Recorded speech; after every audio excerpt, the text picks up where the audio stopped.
the Columbia Network takes pleasure in bringing you Suspense.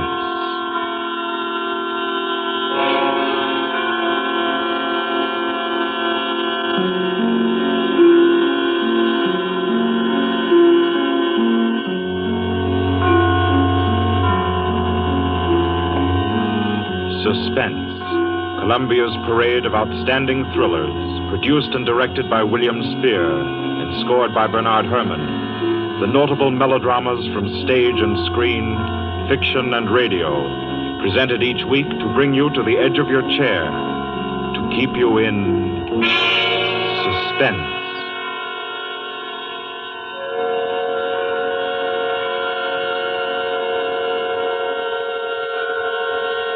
Good evening. This is Orson Welles. I'm very happy I am to be back in the United States and back on the Columbia Network, even for so short a visit as this one. Back with old friends like Johnny Dietz, who's tonight's director, and Bernard Herrmann. The Mercury Theater presented tonight's radio play for the first time last year. We came right out then and hailed it as a classic of the medium. Nobody argued the point. A lot of people asked us to do it again, so it's gratifying to get the chance now and to find a favorite of ours in this distinguished anthology of spook shows. Personally, I've never met anybody who didn't like a good ghost story. But I know a lot of people who think there are a lot of people who don't like a good ghost story. For the benefit of these, at least, I go on record at the outset of this evening's entertainment with the sober assurance that although blood may be curdled on this program, none will be spilt. There's no shooting, knifing, throttling, axing, or poisoning here. No clanking chains, no cobwebs, no bony and or hairy hands appearing from secret panels, or better yet, bedroom curtains. If it's any part of that dear old phosphorescent foolishness that people who don't like ghost stories don't like, then again, I promise you, we haven't got it. Not tonight. What we do have is a thriller. It's half as good as we think it is. You can call it a shocker. It's already been called a real Orson Welles story. Now, frankly, I don't know what this means. I've been on the air directing and acting in my own shows for quite a while now, and I don't suppose I've done more than half a dozen thrillers in all that time. Honestly, I don't think even that many, but it seems I do have a reputation for the uncanny. Quite possibly, a little escapade of mine involving a couple of planets, which shall be nameless, is responsible. Doesn't really matter. Don't think I disapprove of thrillers. I don't. A story doesn't have to appeal to the heart. It can also appeal to the spine. Sometimes you want your heart to be warmed, and sometimes you want your spine to tingle. The tingling, it's to be hoped, will be quite audible as you listen tonight to The Hitchhiker. That's the name of our story, The Hitchhiker.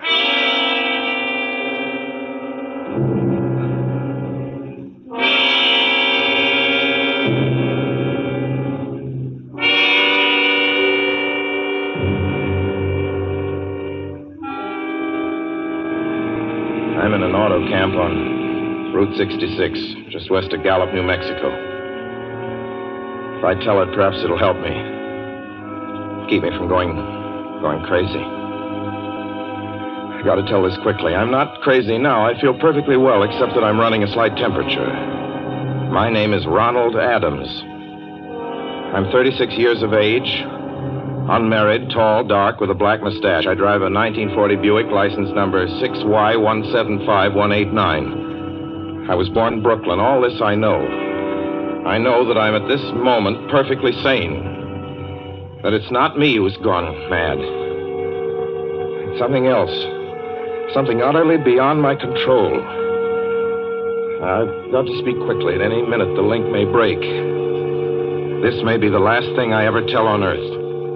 The last night I ever see the stars. 6 days ago, I left Brooklyn to drive to California. Goodbye, son. Good luck to you, my boy. Goodbye, Mother. Here, give me a kiss, and I'll go. I'll come out with you to the car. Oh, no, it's raining. Stay here at the door. Hey, what's this? Tears? I thought you'd promised me you wouldn't cry. Oh, I know, dear. I'm sorry. But I do hate to see you go. I'll be back.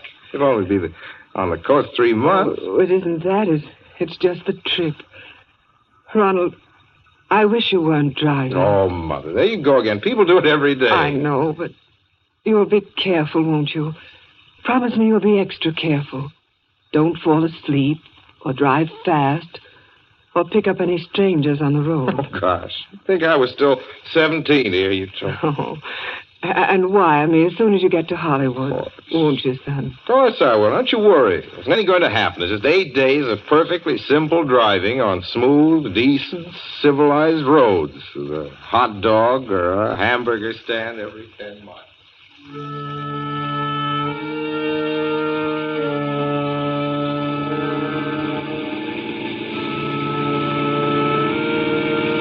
I was in fine spirits.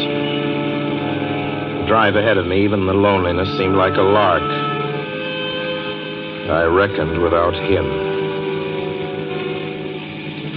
Crossing Brooklyn Bridge that morning in the rain, I saw a man leaning against the cables. He seemed to be waiting for a lift. There were spots of fresh rain on his shoulders. He was carrying a cheap overnight bag in one hand. He was thin, nondescript, with a cap pulled down over his eyes. I would have forgotten him completely, except that just an hour later, while crossing the Pulaski Skyway over the Jersey Flats, I saw him again. At least, he looked like the same person. He was standing now with one thumb pointing west. I couldn't figure out how he got there, but I thought probably one of those fast trucks had picked him up, beaten me to the Skyway, and let him off. I didn't stop for him. Then late that night, I saw him again. It was on the New Pennsylvania Turnpike between Harrisburg and Pittsburgh. It's 265 miles long with a very high speed limit. I was just slowing down for one of the tunnels when I saw him, standing under an arc light by the side of the road. I'd seen quite distinctly the bag, the cap, even the spots of fresh rain spattered over his shoulders. He hallooed at me this time. Hello! Hello! I stepped on the gas like a shot. That's lonely country through the Alleghenies, and I had no intention of stopping. Besides, the coincidences or whatever it was gave me the willies. Stopped at the next gas station.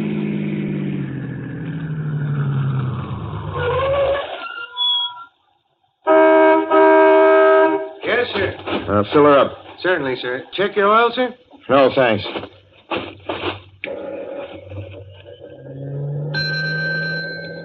Nice night, isn't it? Yes. It hasn't been raining here recently, has it? Not a drop of rain all week. Oh?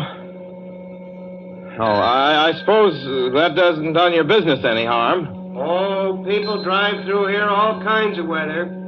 Mostly business, you know. There aren't many pleasure cars out on the turnpike this season of the year. I suppose not. What about hitchhikers? Hitchhikers here? What's the matter? Don't you ever see any? Not much. If we did, it'd be a sight for sore eyes. Why? Oh, I'd be a fool who started out to hitch rides on this road. Look at it. Then, you've never seen anybody? No. Maybe they get the lift before the turnpike starts. I mean, you know, just before the toll house. But then it'd be a mighty long ride. Most cars wouldn't want to pick up a guy for that long a ride. And, you know, this is pretty lonesome country here. Mountains and woods. You ain't seen anybody like that, have you? No. Oh, no, not at all. I was just a technical question. I see. Well, that'll be just $1.49 with the tax.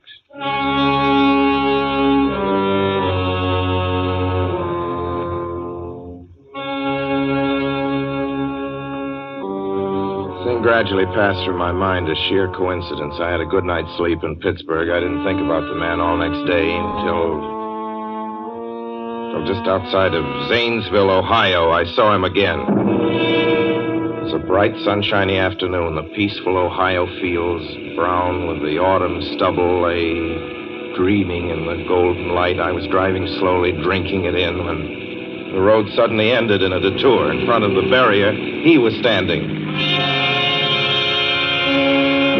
Now, let me explain about his appearance before I go on.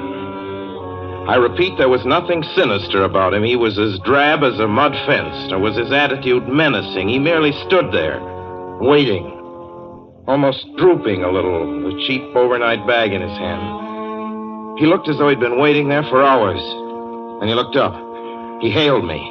He started to walk forward. Hello? Hello? Hello? No, not just now. Sorry. Going to California? No, not today. The other way, going to New York. Sorry.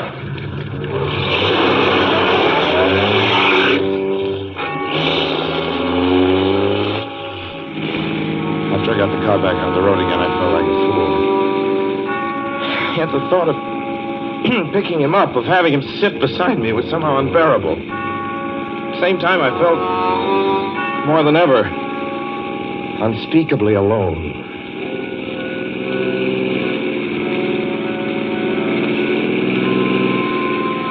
Hour after hour went by. Fields, the towns ticked off one by one. The light changed. I knew now that I was going to see him again.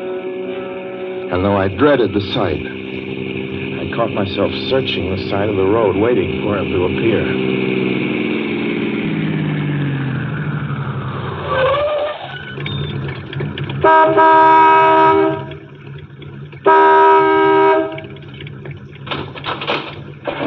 Yeah, what is it? What do you want? Sell sandwiches and pop here, don't you? Yeah, we do in the daytime. But we're closed up now for the night. I know, but I was wondering if you could possibly have a cup of coffee, black coffee, just... No, not this time of night, mister. My wife's the cook. She's in bed. No, don't shut the door, please. Listen, just a minute ago... just a minute ago, there was a man standing here right beside the stand, a suspicious-looking man. I don't mean to disturb it. You see, I was driving along when I just happened to look, and there he was. How's he doing? Well, nothing. You've been taking a nip. That's what you've been doing. Now, on your way before I call out Sheriff Oates.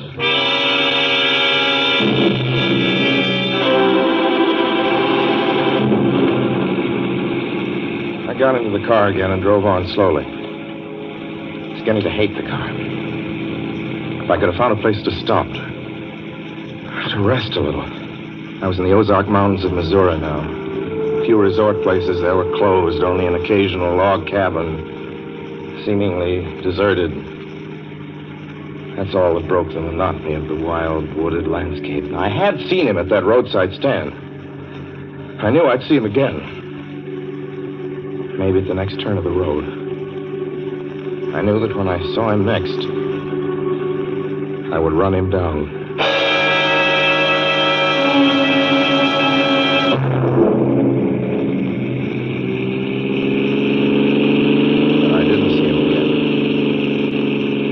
See him until late next afternoon. I stopped a car at a sleepy little junction just across the border into Oklahoma to let a train pass by. When he appeared across the tracks, leaning against a telephone pole. Perfectly airless, dry day. The red clay of Oklahoma was baking under the southwestern sun. Yet there were spots of fresh rain on his shoulders. I couldn't stand that. Without thinking, blindly, I started the car across the tracks. He didn't even look up at me. He was staring at the ground. I stepped on the gas hard, veering the wheel sharply toward him. I could hear the train in the distance now, but I didn't care then. Something went wrong with the car. The train was coming closer. I could hear its bell ringing and the cry of its whistle. Still, he stood there. And now I knew that he was beckoning me to my death.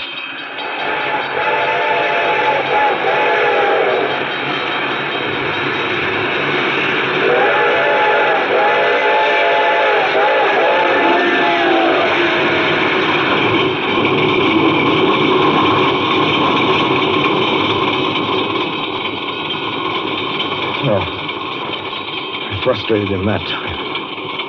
The starter worked at last. I managed to back up. When the train passed, he was gone. I was all alone in the hot, dry afternoon.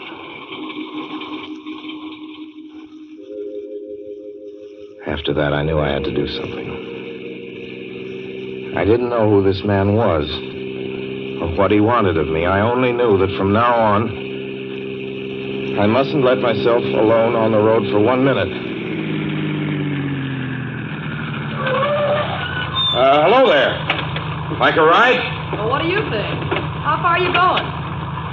Where do you want to go? Amarillo, Texas. I'll drive you there. Gee.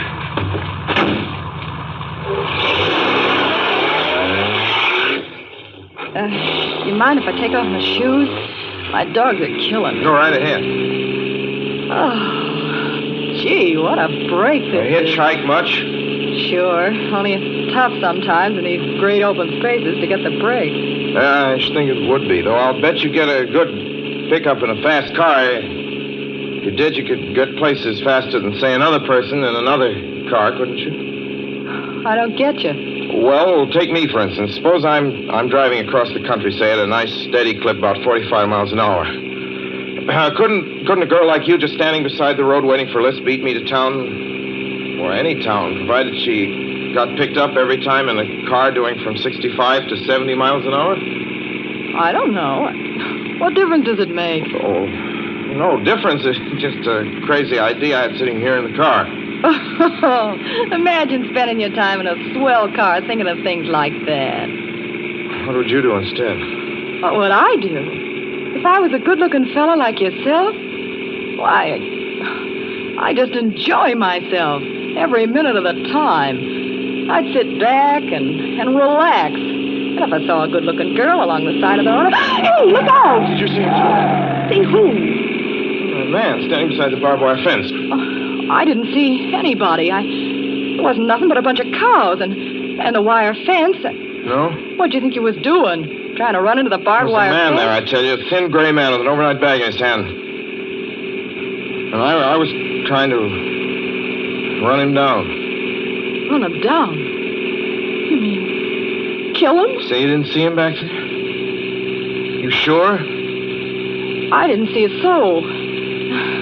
As far as Watch that's for him concerned... the next time and keep watching. Keep your eyes peeled on the road. He'll turn up again. Maybe any minute now. There! Look there!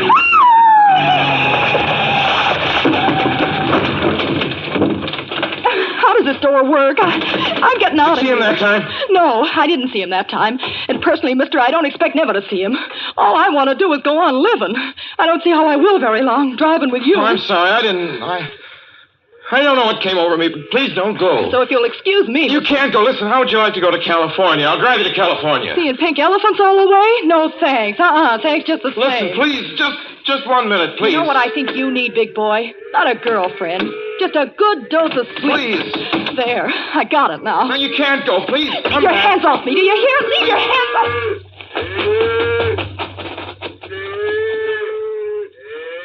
She ran from me. As though I were a monster. A few minutes later, I saw a passing truck pick her up. I knew then that I was utterly alone. It was in the heart of the great Texas prairies. There wasn't a car on the road after the truck went by. I tried to figure out what to do, how to get hold of myself. If I could find a place to rest, or even if I could sleep right here in the car for a few hours along the side of the road. I was getting my winter overcoat out of the back seat to use as a blanket when I saw him coming toward me, emerging from the herd of moving steer. Hello?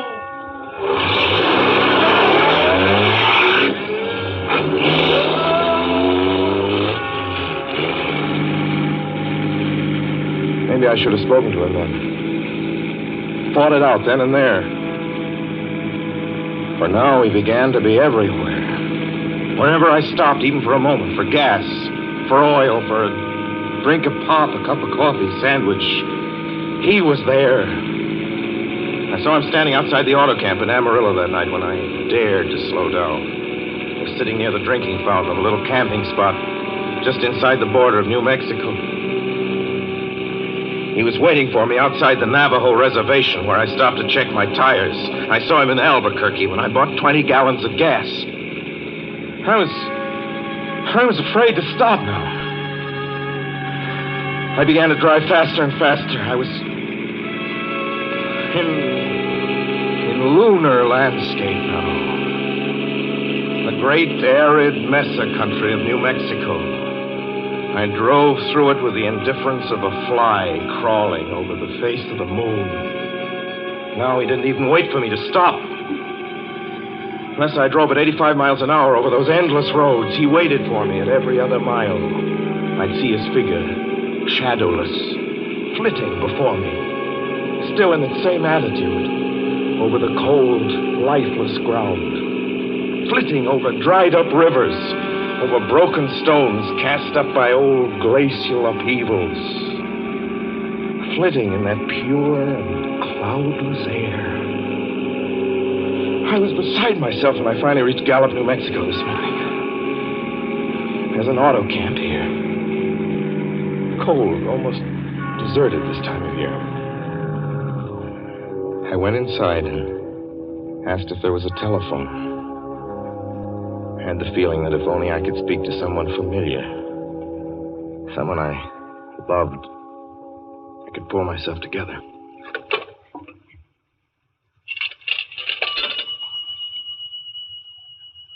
Your call, please. Long distance. Long distance, certainly.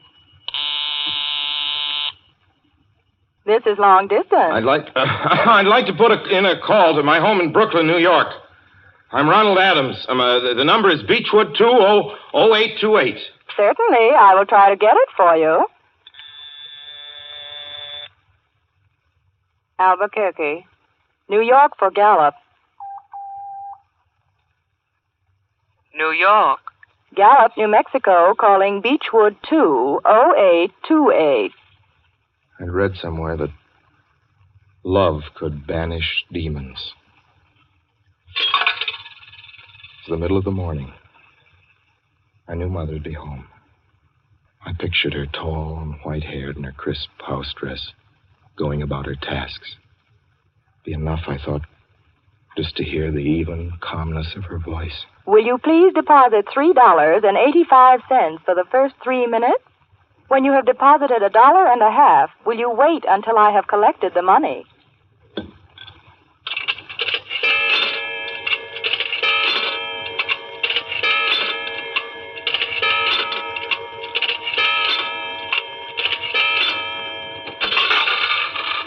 All right, deposit another $1.50.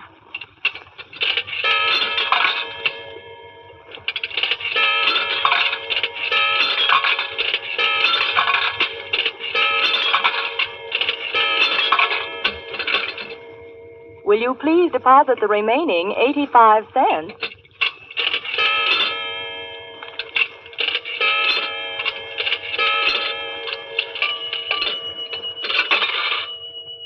Ready with Brooklyn. Go ahead, please. Hello? Mrs. Adams' residence. Hello, Mother? This is Mrs. Adams' residence. Who is it you wish to speak to, please? What? Oh, who's this? This is Mrs. Whinney. Mrs. Whinney? I don't know any Mrs. Whinney. Is this Beechwood 20828? Yes? Where's my mother? Where's Mrs. Adams? Mrs. Adams is not at home. She's still in the hospital. The hospital? Yes. Who is this calling, please? Is it a member of the family? Well, what's she in the hospital for? She's been prostrated for 5 days. Nervous breakdown. But who is this Nervous calling? breakdown? Well, my mother never was nervous. It's all taken place since the death of her oldest son, Ronald. Death of her oldest son, Ronald?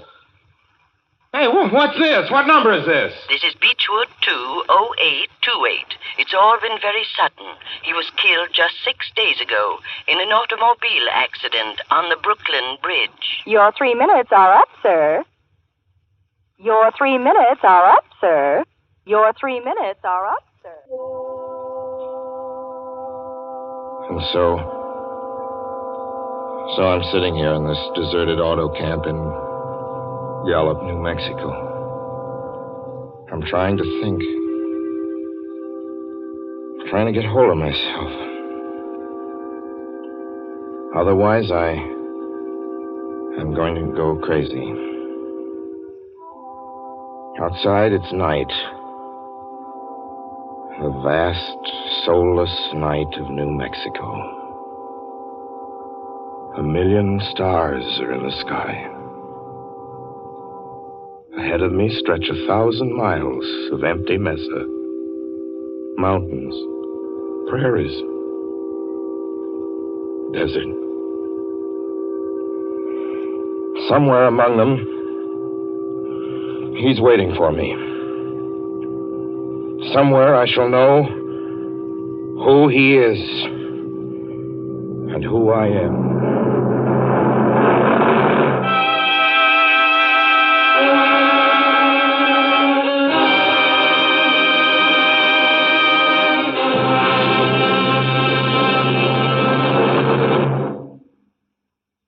So ends The Hitchhiker, and to Orson Welles our considerable thanks for his playing of the title role.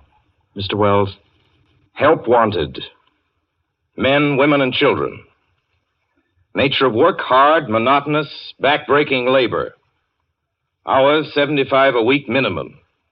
Pay, few cents an hour. Added inducement, 2 meals a day, including several ounces of bad bread and a cup of thin soup. Don't delay. Apply at once. How'd you respond to a want ad like that, Mr. and Mrs. American working man and woman? You'd laugh, wouldn't you, and throw the paper in the trash basket. Dismiss the whole advertisement as some kind of a joke. But believe me, it's no joke. It's a simple statement of the working conditions that exist today in Nazi Germany and the conquered countries under Nazi rule. It's also an exact statement of the working conditions that will be imposed on you and every member of your family if the Nazis win this war. You yourself personally can stop them from winning, as you know. You don't have to give up your well-paid job to do it. You needn't have to be a soldier or a sailor or an airman or a nurse or a war worker to ensure American victory. Uncle Sam doesn't ask plain, ordinary, hard-working citizens like you to give him anything. All he does ask very seriously and very urgently is that you loan him 10 cents out of every dollar you make. That's all there is to it. Lend Uncle Sam a dime to win this war, and he'll pay you back with interest when he's won it. The easiest, most convenient way to lend him these dimes is to enroll in the payroll savings plan. Just tell your boss to deduct 10 cents from every dollar he pays you and lend it to Uncle Sam in your name. Sign up for this simple savings plan today, and when victory comes, you'll have war bonds in your pockets instead of Axis bonds on your wrists. Suspense will be heard again 2 weeks from tonight. Next Wednesday night, September 9th, the Columbia Broadcasting System will present over many of these stations at 9:30 p.m. Eastern Wartime an address by W. Averill Harriman, the United States Lend-Lease Administrator in London. Mr. Harriman, as the personal representative of the President of the United States, attended the Moscow conferences between Winston Churchill and Joseph Stalin. Next Wednesday's broadcast will be Mr. Harriman's first public address since his return to this country. Suspense is produced and directed by William Spear. John Dietz was our guest director this evening. Tonight's radio drama was written by Lucille Fletcher. The original score was by Bernard Herrmann.